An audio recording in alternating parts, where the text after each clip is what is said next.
तो आपके को-स्टार के साथ कभी कुछ ऐसा हुआ है जो शूट होते समय वो डर गए हों जी। या सर मेरे साथ ही हुआ है, को-स्टार पे तो मैं बाद में जाऊँगा।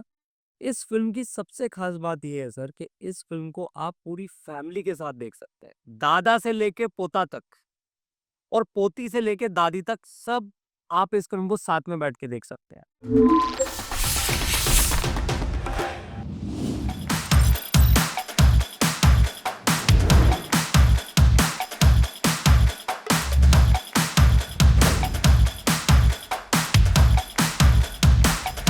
हेलो दोस्तों, आप सभी का स्वागत है हमारे show welcome to edit room के नए एपिसोड में। और आज हमारे मेहमान हैं Rohit Suryavanshi ji. Hello sir, hi, कैसे हैं? Hi sir. तो सेट पे जब ये फिल्म शूट हो रही थी, जी।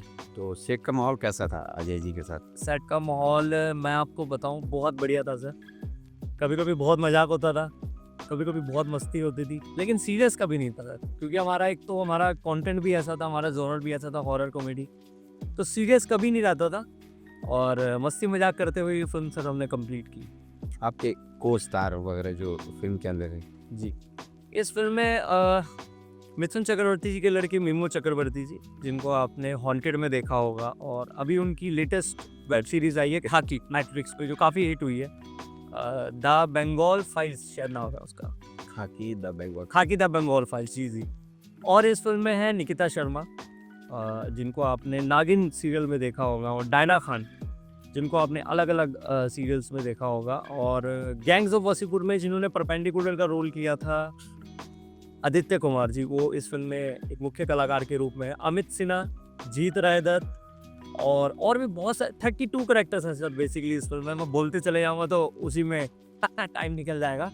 बट जितने भी कलाकारों ने, जितने भी एक्टर्स ने काम किया सर, अपना 100% दिया और बहुत अच्छे से इस फ़िल्म को हमने प्रेज़ेंट किया सर। तो आपकी फिल्म आ चुकी है जी, जिसका नाम है ओए भूतनी के। तो इसका कैसा रिस्पॉन्स है मार्केट में? रिस्पॉन्स बहुत अच्छा है सर और जैसे कि आप सब जानते हैं कि आजकल हॉरर कॉमेडी का ही जॉनर चल रहा है। बेसिकली हॉरर कॉमेडी को लोग बहुत पसंद कर रहे हैं और बहुत प्यार दे रहे हैं। और हॉरर कॉमेडी के एक सबसे बेस्ट पार्ट क्या है सर, उसमें स्टार कास्ट को लोग कम देखते हैं, स्टोरी के कंटेंट को ज़्यादा देखते हैं। तो हमारा भी यही कंटेंट था, हॉरर कॉमेडी जॉनर था और बेसिकली हमारा हॉरर कॉमेडी कहना थोड़ा गलत होगा, हॉरर कम है, कॉमेडी ज़्यादा है। तो इसलिए लोगों ने बहुत पसंद किया सर और लोग प्यार दे रहे हैं अपना इस फ़िल्म को। तो इस फिल्म के डायरेक्टर कौन है? Director producer? इस फ़िल्म के डायरेक्टर हैं अजय कैलाश यादव जी जिन्होंने इससे पहले सिनेमा ज़िंदाबाद फ़िल्म डायरेक्ट की थी। वो भी आप देख सकते हैं अलग-अलग ओटीटी चैनल में। मैंने देखी है। जी, जी। और बहुत अच्छा रहा सर उनके साथ काम करना। अच्छा, और प्रोड्यूसर? जी, इस फ़िल्म के प्रोड्यूसर हैं जसपाल सिंह गुनिया जी, जिनकी प्रीवियस फ़िल्म द पास्ट आप अमेज़न पे जाके देख सकते हैं और इस फ़िल्म में ख़ास प्रोड्यूसर हैं मेरे फ़ादर परवीन सूर्यवंशी जी और मेरे मामा जी जो कि बेसिकली नेपाल से हैं, राजेश शाक्या जी।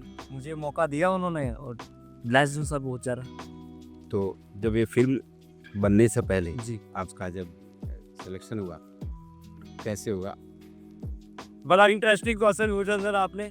देखिए सिलेक्शन की बात ऐसी है सर कि मुझे 5 साल हो गए मुंबई के अंदर और मैंने काफ़ी ऑडिशंस भी दिए हैं और अलग-अलग लोगों से भी मैं मिला। लेकिन क्या हो रहा था सर, ऑडिशंस दे के भी ना जो चीज़ मुझे चाहिए थी मतलब जिस टाइप का मैं काम करना चाह रहा था, वो मुझे मिल नहीं पा रहा था। ऐसा नहीं कि मैं कहूँगा काम नहीं मिल रहा था। तो फिर मैंने ये डिसाइड किया कि मैं खुद अपनी फ़िल्म प्रोड्यूस करूँ और लेकिन इसमें एक सबसे बड़ी समस्या ये थी सर, अब मैं फ़िल्म लाइन की बात नहीं करूँगा। मान लीजिए आपके फ़ादर भी हैं या आपका कोई फैमिली बिज़नेस है, अगर आपको वो ज़िम्मेदारी देते हैं उसकी, आपके फ़ादर या आपके फ़ोरफ़ादर्स, तो एक बड़ी रिस्पॉन्सिबिलिटी आपके ऊपर आती है। तो भले ही मेरे फ़ादर ने इस फ़िल्म को प्रोड्यूस किया, मेरे मामा जी ने किया या मेरे गॉडफ़ादर मैं कहूँ जसपाल सिंह गुनिया जी को, उन्होंने मुझ पर ट्रस्ट करके इस फ़िल्म में मुझे चांस दिया।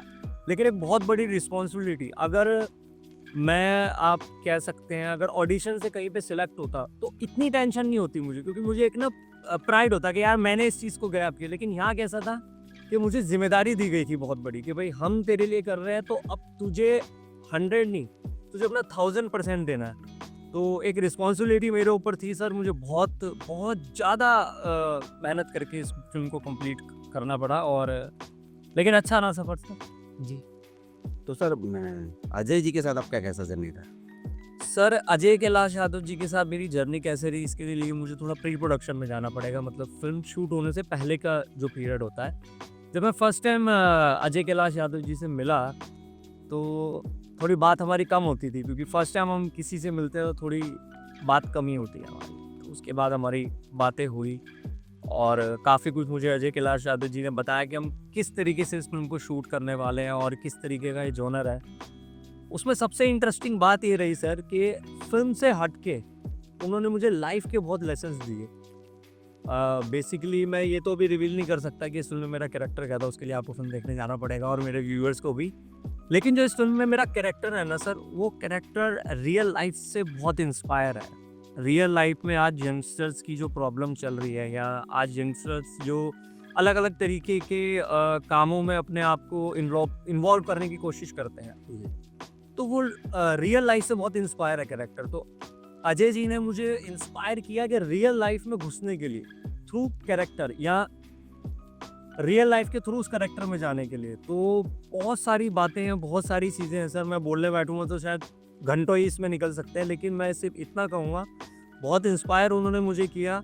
और उसी इंस्पिरेशन के साथ मैं सेट पे गया। तो जब मैं सेट पे गया वो सारे लाइफ एक्सपीरियंस लेके, तो बहुत इजी हो गया सर मेरे लिए। मतलब अगर मैं कहूँ कि सेट पे मुझे कोई प्रॉब्लम नहीं आई, बिकॉज ऑफ मेरी वो स्टडी जो 4-5 महीने पहले चली लाइफ के मेन एक्सपीरियंस को लेके, उसमें मुझे बहुत बेनिफिट मिला सर। जैसे आपने बताया मैं 5 साल से बॉलीवुड में हूँ। जी तो 5 साल जब आप आए बॉलीवुड में तो सन क्या था उसमें, और आने के बाद आपको बहुत सारे प्रॉब्लम फेस करते हैं। जी बिल्कुल सर, वो तो आप जानते ही नहीं, जो भी लोग बाहर से आते हैं, चाहे वो दिल्ली से आए हों, चाहे वो यूपी से आए हों, चाहे वो बिहार से आए हों, या अलग इंडिया की किसी भी स्टेट से आए हों, प्रॉब्लम आती है सर। जब आप फिल्म लाइन की अगर मैं बात ना करूं, आप जॉब भी करने अगर अपने शहर छोड़ के कहीं बाहर जाते हैं तो आपको बहुत प्रॉब्लम्स आती हैं। तो मैं 2019 में आया था सर यहाँ बेसिकली, और 19 में आके फिर मैं अलग अलग जगहों पे गया, अलग अलग लोगों से मिला, और कुछ 5-6 महीने के दौरान मुझे ये फील हुआ, और जो कि सच्चाई भी थी सर, कि मुझ में एज एन एक्टर बहुत कमी थी, अभी भी है, लेकिन एक फिल्म में लीड रोल प्ले करने के लिए तो बहुत कमियां थी सर। तो अराउंड 6 मंथ्स के बाद मैंने एक प्रॉपर एक्टिंग का कोर्स किया इन मुंबई। मैंने दिल्ली में भी किया था, बट जैसे जैसे आप ग्रो होते जाते हैं आपको खुद की एक्टिंग को भी ग्रो करना पड़ता है सर। तो मैंने पॉलिश करना। जी खुद को पॉलिश करना पड़ता है, आगे भी करते रहना पड़ेगा, ये लाइफ लॉन्ग प्रोसेस है सर। तो मैंने मुंबई के अंदर एक कोर्स किया बेसिकली एक्टिंग का, और वहाँ से थोड़ी सी और इम्प्रूवमेंट और थोड़ा सा और कॉन्फिडेंस आप कह सकते हैं मेरे अंदर आया। और फिर 2020 में हमारा प्लान था सर एक फिल्म बनाने का, जसपाल सिंह गुनिया जी के साथ ही, बट वो वर्क नहीं कर पाया बिकॉज ऑफ कोविड। उसकी बहुत सारी कहानियाँ हैं, उस पर मुझे नहीं लगता बात करके कोई बेनिफिट होने वाला है, क्योंकि वो दौर सबके लिए बहुत डिप्रेस बना रहा। तो 20 में हमारा प्लान था, 20 में वो सक्सेसफुल नहीं हो पाया। 20 के एंड में फिर हमने कोशिश करी कि हम उस फिल्म को रीस्टार्ट करते हैं, और हमने किया भी, उसकी 2-3 दिन की शूटिंग भी हुई, बट अगेन 21 में लॉकडाउन लग गया सर। तो वो चीज़ बहुत प्रॉब्लम फेस कर रही थी, तो 21 भी ऐसे ही निकल गया। और फिर 22 में हमने ओए भूतनी के स्टार्ट करने की कोशिश करी, जिसका 1 साल पूरा का पूरा फिल्म की कहानी को तैयार करने में लग गया सर। उसका रीज़न मैं आपको बताता हूँ, क्योंकि लॉकडाउन से पहले की दुनिया और लॉकडाउन से पहले का सिनेमा, लॉकडाउन से पहले की लोगों की सोच सब बदल चुकी थी सर। 20 से पहले की दुनिया और 20 के बाद की दुनिया में मुझे ऐसा लगता है 30-35% का फ़र्क आया है सर। लोगों का नज़रिया बदल चुका है पिक्चरों को देखने। आज लोग रियलिस्टिक सिनेमा देखना ज़्यादा पसंद करते हैं। लोग अपने जैसी कहानियाँ देखना ज़्यादा पसंद करते हैं, अपनी लाइफ से रिलेटेड होनी चाहिए उनकी कहानियाँ। तो वो कहानी को बुनने में, कहते हैं ना, कहानी का ताना वाना बुनने में एक बेस बनाने हमें पूरा साल लगा सर। हमने पूरी ऑब्जर्वेशन करी, मार्केट में क्या चल रहा है, लोगों को क्या पसंद है, हमें किस तरीके से पिक्चर बनानी चाहिए, हमारे बजट के अकॉर्डिंग कैसी पिक्चर बननी चाहिए। और फिर 2023 में हमने इस फिल्म का पूरा प्री प्रोडक्शन और शूटिंग का काम स्टार्ट किया, और आगे आपके सामने है सर कहानी। और मीमो जी के साथ कैसा रहा आपका बॉन्ड? मीमो जी के साथ सर बहुत अच्छा रहा सर।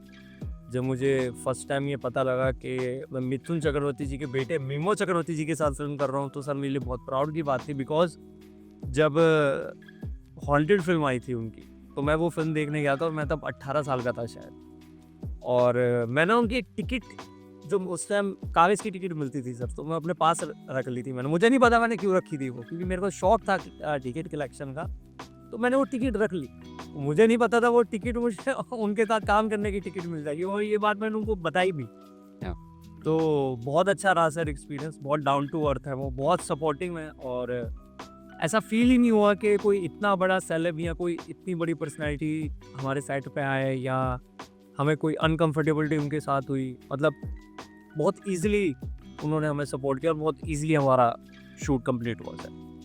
कुछ ऐसी फ़िल्म के अंदर कुछ ऐसे पंच या कुछ भी आपको याद हो, जी। जो आप मेरे ऑडियंस को बता सकें? पंच से पहले 2-3 और चीज़ें मैं हमारी फ़िल्म की आपके व्यूअर्स को बताना चाहूँगा। जी।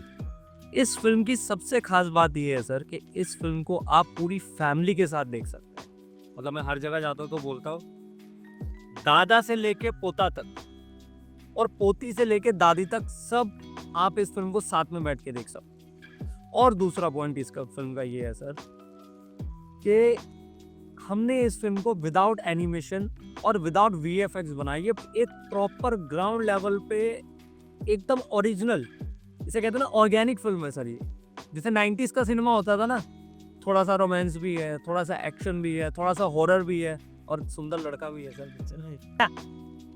तो आपको कंप्लीट पैकेज मिलेगा। और जैसे कि आपने पंच लाइनों की बात करी, तो थोड़ा सा ये पॉलिटिकल रिलेटेड है, बट पॉलिटिक्स से इसका कोई लेना देना नहीं है, बट जस्ट फॉर फन के लिए हमने ये लाइन्स यूज़ की हैं। जैसे आपने सुना होगा कि इस बार अच्छे दिन आएंगे, मोदी जी कहते हैं ना अच्छे दिन आएंगे, तो हमने लिया है भूत भगाएंगे अच्छे दिन आएंगे, अब की बार भूत फरार। इस तरीके की और पंच लाइन हमने ली है सब इस सब में, पर इसका पॉलिटिक्स से कोई रिलेशन नहीं है सर। मैं पहले व्यूअर्स को बता दूं, भाई मारना मत। देखिए क्या है, जब व्यूअर देखने जाते हैं ना, तो वो सब कॉमेडी चीज़ें उसको उसी में लेके जाते हैं वो। अब क्या है कि देखिए रील का ज़माना है, लोग कुछ ना कुछ तो बनाते ही तो है सर वो, कि इसको खूब बने की बातें करती रहती है। क्या पता हम भी अपने पॉडकास्ट में ऐसे उल्टी दीजिए ना। नहीं कैसा है ना सर, हमारी फिल्म के पोस्टर पे ये है कि अब की बार भूत फरार, भूत भगाएंगे अच्छे दिन आएंगे। मैं मतलब बेसिकली मैं बताना चाहूँगा सर, ये एक प्रॉपर, ये शायद इंडिया की फर्स्ट, बॉलीवुड की फर्स्ट हॉरर कॉमेडी नहीं, कॉमेडी हॉरर फिल्म होने वाली है सर। एक जॉनर मुझे ऐसा लगता है इस फिल्म से आने वाला है बॉलीवुड के अंदर, कॉमेडी हॉरर का जॉनर।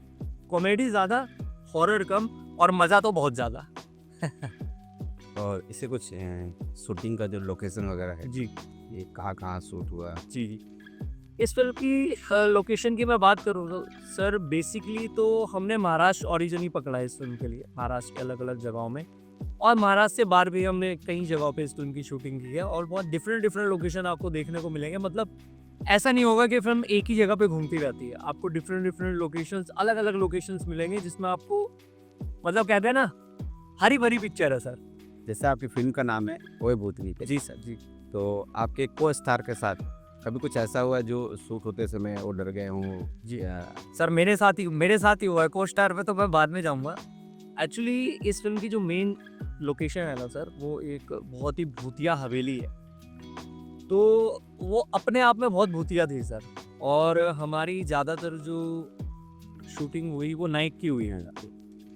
तो कभी कभार ऐसा होता था कि शूटिंग स्टार्ट ही होती थी रात के 10 बजे के बाद या 11 बजे के बाद, और सुबह तक चलती थी वो, अर्ली मॉर्निंग तक। तो एक बार ऐसा हुआ कि एक सीन था जिसमें हमें ऊपर टॉप तक जाना था उस हवेली के, तो मैं ही डर गया था सर एक बार। तो मतलब मैं ही नहीं जा रहा था ऊपर टॉप तक, लेकिन अब शूटिंग है तो करना तो पड़ेगा ही। तो ऐसे बहुत सारे किस्से हैं सर। स्पेशली मिम्मो सर की अगर मैं बात करूँ तो उनके साथ एक किस्सा, बहुत इंटरेस्टिंग किस्सा हमारा है, मतलब इंस्पिरेशन किस्सा है सर इसका, हॉरर से थोड़ा कम है लेना देना। एक सीन था सर उनका मेरे साथ, हमारी जो लोकेशन है उसका गेट था हवेली का, तो वहाँ पर एक सीन था जिसमें उनका सीन में उनका टाइम होगा 2 या 4-5 मिनट का ज़्यादा से ज़्यादा, लेकिन सर वो 7-8 घंटे तक वहीं खड़े रहे, मतलब वो बैठे भी नहीं। तो ये चीज़ मुझे बहुत इंस्पायर करी कि यार इतना बड़ा सेलेब, इतना बड़ा सेलिब्रिटी अपने काम को इतना फोकस कर रहा है। वो चाहते तो बैठे भी रहते, वो चाहते तो अपनी वैनिटी पे जाके बैठे रहते, जब उनका सीन था आ जाते। तो बहुत इंस्पायर उस चीज़ ने करा, और ऐसे बहुत सारे इंसिडेंट्स हैं सर, हॉरर भी हैं, कॉमेडी भी हैं। फन है सर, इस शूटिंग को करते हुए हॉरर कॉमेडी बहुत हुई है और देखने के तो आपको आएगा ही सर बहुत मजा। तो दोस्तों हमारे साथ आज थे रोहित सूर्यवंशी जी। तो मिलते हैं नेक्स्ट एपिसोड में नए मेहमान के साथ। थैंक यू, नमस्कार। आप मुंबई कब आए? 6 जून 96।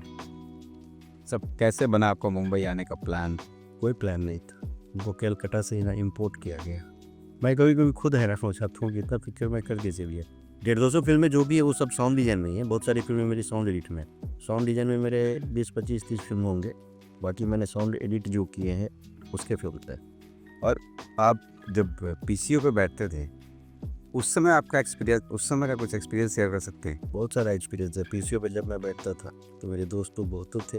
सोनू सूद भी मेरा उस समय का दोस्त है। मेरे जीवन में तो सारे दोस्त ही इम्पोर्टेंट हैं। जितने दोस्त हैं मेरे, सब ने मेरे साथ बहुत अच्छा किया। लोग जो भी कमाता था उसमें से मेरे लिए बंधा हुआ था कि आज 30 इसका है। खाना पीना रहना सब राजू का था। बहुत गंभीर विषय है। बहुत ही मेरे हिसाब से वैसा कानून होना चाहिए कि जो ये सब चीज़ करे ना उसको सीधा भगाओ, मार दो। विवाह के समय में मैं साउंड एडिटर ही था। 5-7 फिल्म मेरा एक साथ में चल रहा था। पार्टनर, नक्शा, विवाह, चिंगारी में भी, ऐसे सब फिल्में सब चल रहे थे साथ में।